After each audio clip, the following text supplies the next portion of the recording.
The crystal spires of Cytheria Prime shattered like glass under the relentless assault. Each tower had taken centuries to grow, their living crystal matrices pulsing with soft blue light that once brought peace to millions. Now those same spires cracked and fell as the void swarm tore through the city's energy shields. Commander Rikar floated through the ruins of the Central Research Complex, her translucent form flickering with distress patterns. The Cytherians had always been proud of their advanced civilization. They could heal wounds with pure energy, grow buildings from crystal seeds, and travel between stars using quantum tunnels. But none of their peaceful technologies could stop the nightmare that had descended upon their worlds. The Void Swarm wasn't like anything in the galactic records. These weren't normal space pirates or territorial disputes between star nations. The creatures that attacked them were living ships, massive bioforms that fed on energy and matter alike. They moved in perfect coordination, consuming everything in their path. Planets, space stations, even other starships became food for their endless hunger. Rikar reached the emergency broadcast station just as another wave of bioships breached the atmosphere. The creatures looked like enormous insects crossed with warships, their chitinous hulls pulsing with stolen energy from consumed worlds. Acid dripped from their weapon ports, and their multiple eyes glowed with malevolent intelligence. Final. Emergency transmission. Galactic frequency 779. Rikar spoke into the quantum transmitter, her voice carrying the harmonics of desperation. This is Commander Rikar of the Cytherian Research Division. Our empire is falling to an unknown enemy called the Void Swarm. These creatures consume all organic and technological matter. Our defensive grids have failed. Our crystal cities are being devoured. To any advanced civilization receiving this message, please help evacuate our remaining populations.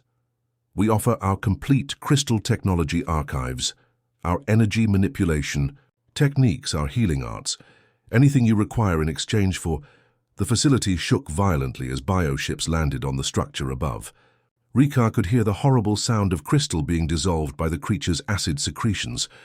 Her people's screams echoed through the quantum link as the swarm found more survivors.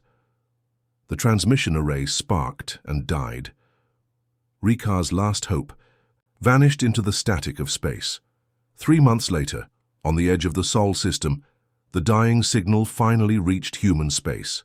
The Earth Defense Grid had been monitoring deep space communications for decades, ever since humanity discovered. They weren't alone in the galaxy. Most alien signals were routine trade broadcasts or territorial warnings that advised younger species to stay away from established space lanes. This signal was different. Captain Jin Park was reviewing patrol reports aboard the warship Defiance. When Communications Officer Mi Li burst into his ready room, the young woman's face was pale with excitement and worry. "Sir, you need to hear this immediately," Mi Li said, connecting her portable translator to the ship's main computer. "We intercepted an alien distress call 3 hours ago. The translation algorithms just finished processing it."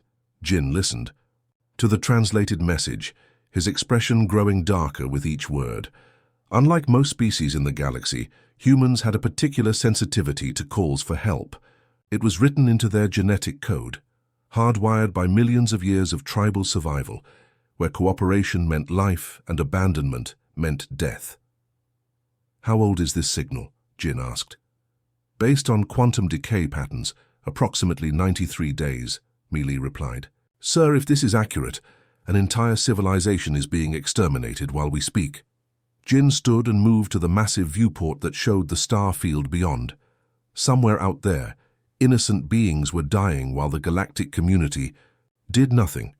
It reminded him of the old Earth stories his grandmother used to tell, how people once stood by and watched evil happen because it wasn't their problem. Connect me to Admiral Sung at Fleet Command," Jin ordered. "Priority 1 authorization." "Sir, first contact protocols require—" "Protocols don't cover genocide," Jin interrupted. He turned to face his communications officer, and Mi Li saw something in her captain's eyes that made her understand why other species had quarantined human space. "No one dies on our watch, not if we can prevent it." The Defiance was a destroyer-class vessel designed for deep space patrol and system defense. Her hull was scarred from encounters with space debris and meteor storms, but her weapon systems were pristine.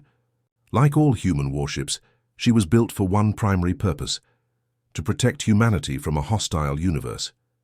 Within the hour, Jin received his orders from Earth Command. The third battle group would deploy immediately to investigate the distress. Signal: 12 ships total, destroyers, cruisers, and the massive carrier Sol with her complement of fighter craft. As the human fleet prepared for the jump to hyperspace, Jin stood on his bridge and watched the stars shift. Somewhere in that vast darkness, an ancient evil was consuming innocence. They had no idea that their cry for help had reached the one species in the galaxy that considered impossible odds a personal challenge. The hunt was about to begin. Space rippled like disturbed water as the human fleet dropped out of hyperspace at the edge of the Cytherian system.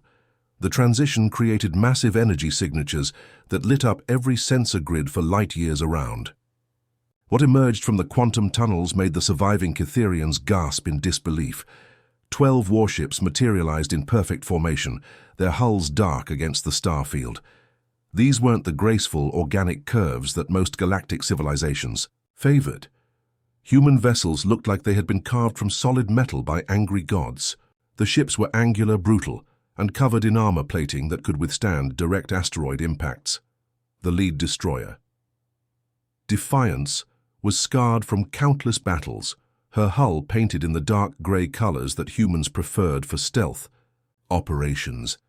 Weapon ports dotted her surface like the eyes of some ancient predator, and her massive engines glowed with contained nuclear fire. Behind her came the cruiser, Busan, bristling with missile launchers and plasma cannons. The heavy carrier Sol dwarfed them all, her launch bays already opening to release swarms of fighter craft. Commander Rikar floated in the command center of the last Cytherian space station, her crystal form pulsing with amazement and growing concern. Through her quantum link with the other survivors, she felt their collective shock.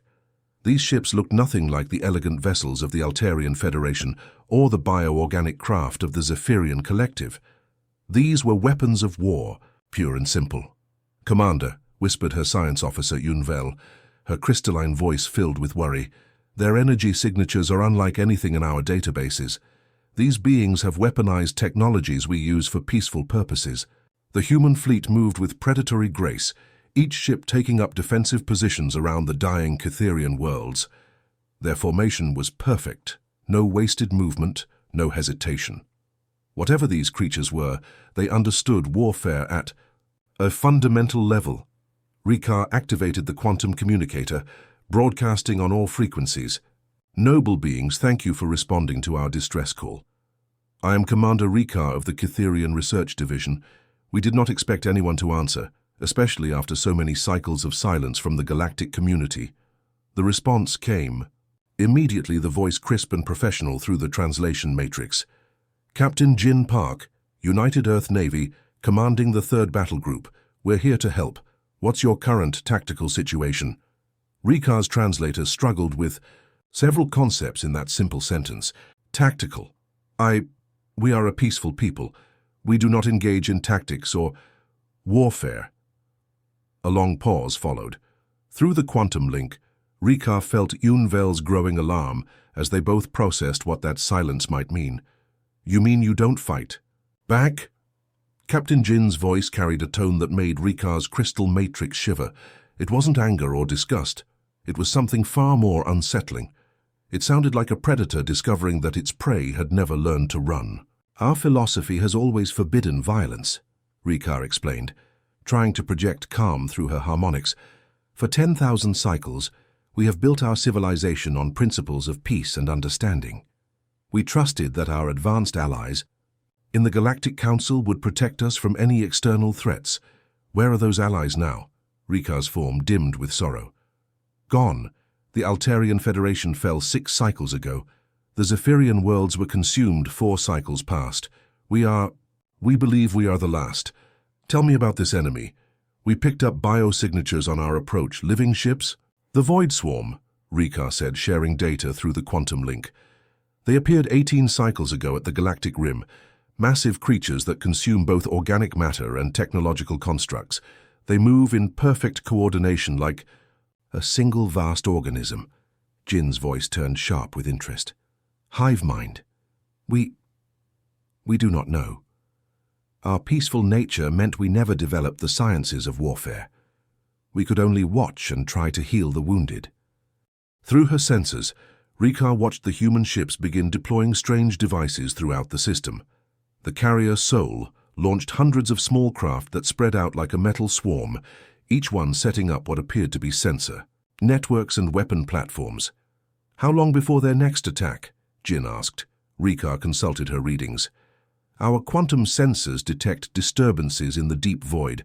17 of your time units. Hours, I believe you call them. Good. That gives us time to prepare. The way Captain Jin said prepare made Rika's entire crystalline structure resonate with unease. There was something in his voice she had never encountered in thousands of years of peaceful contact with other species. It took her several moments to identify the emotion, anticipation. These humans weren't afraid of the coming battle. They were looking forward to it. Captain Park, Rika said hesitantly, perhaps we should discuss evacuation procedures. We have transport ships that could carry our remaining population to safety. Commander, with respect, there is no safety. These creatures will follow you anywhere you run. The only solution is to stop them here. Yunvel's alarm spiked through the quantum link. Commander, their weapon systems are powering up. All of them. These beings are preparing for total warfare.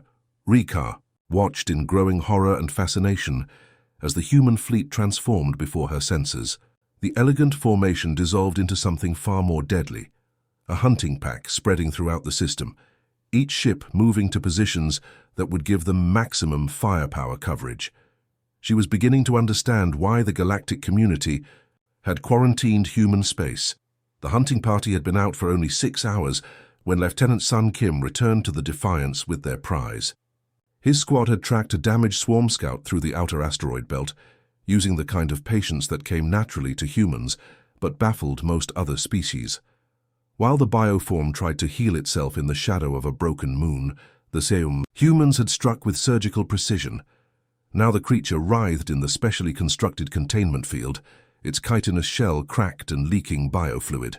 The thing was roughly the size of a small fighter craft, but clearly alive. Multiple eyes dotted its surface, each one tracking the movement of its captors with malevolent intelligence. Acid dripped from weapon ports that doubled as feeding orifices, and its segmented limbs scratched uselessly against the energy barriers. Secure the specimen in Laboratory 7, Captain Jin ordered, as the containment unit was wheeled through the corridors. Have Dr. Hyunbei begin immediate analysis. Commander Rika had requested permission to observe the examination, hoping to learn something that might help her people. What she witnessed in the following hours challenged everything she believed about civilized behavior. Dr. Hyunbei was a compact woman with sharp eyes and steady hands, the kind of person who could perform surgery in the middle of a firefight. She approached the captured bioform with the detached interest of a researcher, examining an interesting puzzle. The creature hissed and spat acid as she activated the restraint field, but Hyunbei showed no fear. Initial observations, she spoke, into her recorder, while the Cytherian delegation watched through protective glass. Subject appears to be a hybrid organism, part biological, part technological. Neural pathways are highly developed, suggesting intelligence comparable to most spacefaring species. The doctor activated a scanner that peeled away layers of the creature's armor, like pages in a book. Rika watched in growing horror as Hyunbei began the dissection while the bioform was still conscious and struggling. Please, Rika pleaded. Through the communication system, this cruelty is unnecessary. Perhaps we could try to communicate with it first, establish some form of peaceful contact. Hyunbei paused and looked up at the observation window. Commander Rika, with respect, this isn't cruelty. This is intelligence gathering. We need to understand how these creatures function before more of them arrive. But it's still alive. It can feel pain. Yes, and that's giving us valuable data about its nervous system, the doctor replied calmly. Look at these readings. This isn't a natural predator that evolved on some distant world. This thing was engineered. Someone built these creatures specifically for warfare. Lieutenant Sun Kim leaned over the examination table, pointing to a cluster of metallic nodes embedded in the bioform's brain cavity.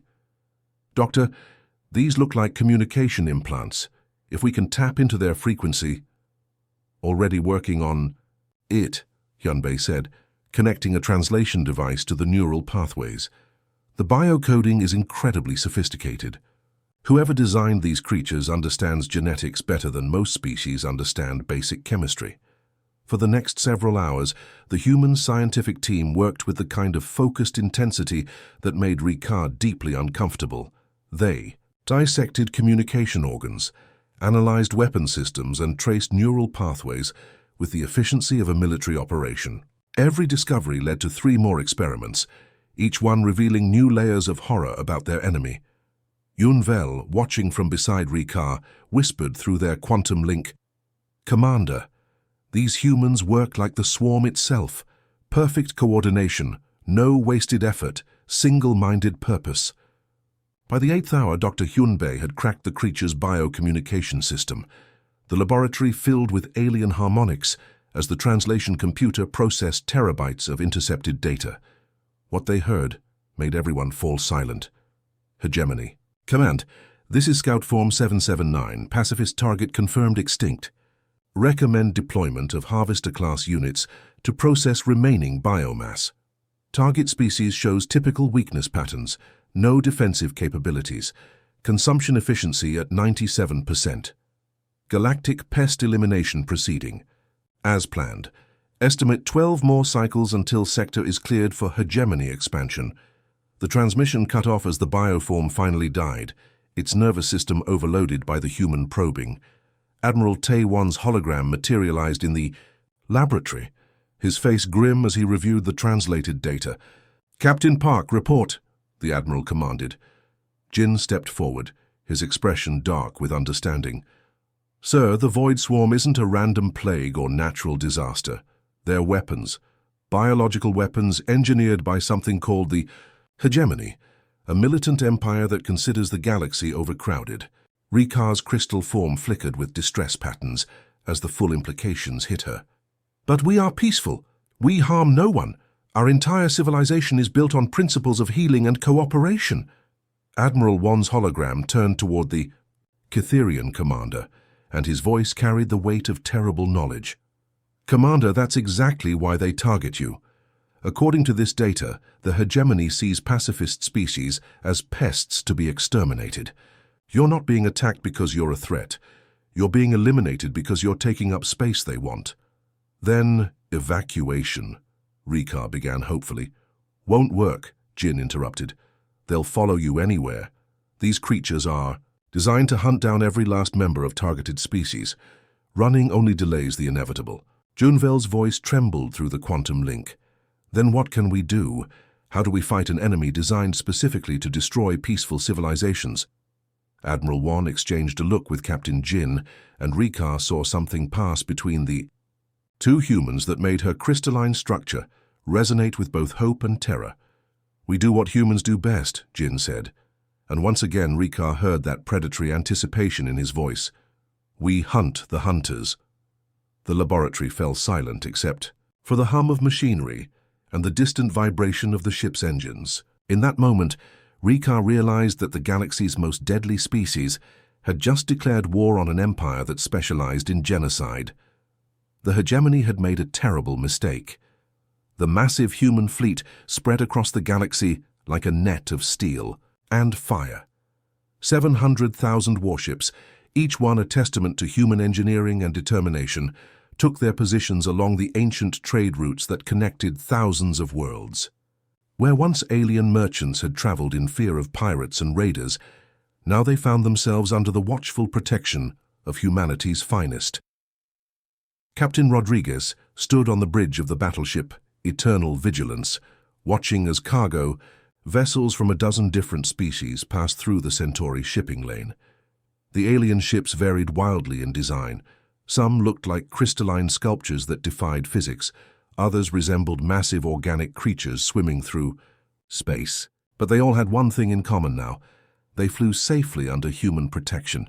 "Sir, we're receiving a distress signal from Sector 7, reported Lieutenant Chen from the communications station. Looks like Krillian pirates are attacking a vegan trade convoy. Rodriguez didn't hesitate. Battle stations, plot and intercept course, maximum burn.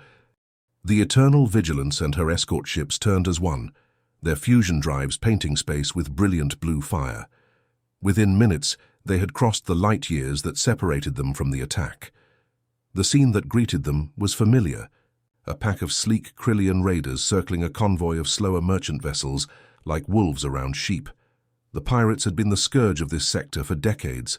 Their ships were fast and deadly, designed for hit-and-run attacks that left cargo holds empty and crews dead or enslaved. They had grown bold in recent years, thinking themselves untouchable in the vast emptiness between stars. They learned how wrong they were in less than 30 seconds. The human warships dropped out of hyperspace like avenging angels. Their weapons, systems perfected through generations of conflict, spoke with voices of controlled fury. Particle beams carved through pirate hulls as if they were made of paper. Missile volleys turned the raiders' formations into expanding clouds of superheated plasma and twisted metal. The pirates tried to flee, but human ships had been built with one purpose in mind: to reach any threat to human life anywhere in the galaxy and eliminate it completely. The raiders' ships, fast as they were, couldn't outrun vessels designed by a species that had learned to cross the void between stars in pursuit of vengeance. Not a single pirate escaped. "This is Captain Rodriguez of the Terran fleet," came the broadcast to the rescued merchant convoy. "You are safe now. Resume your course to your destination. Any further threats in this sector will be dealt with immediately."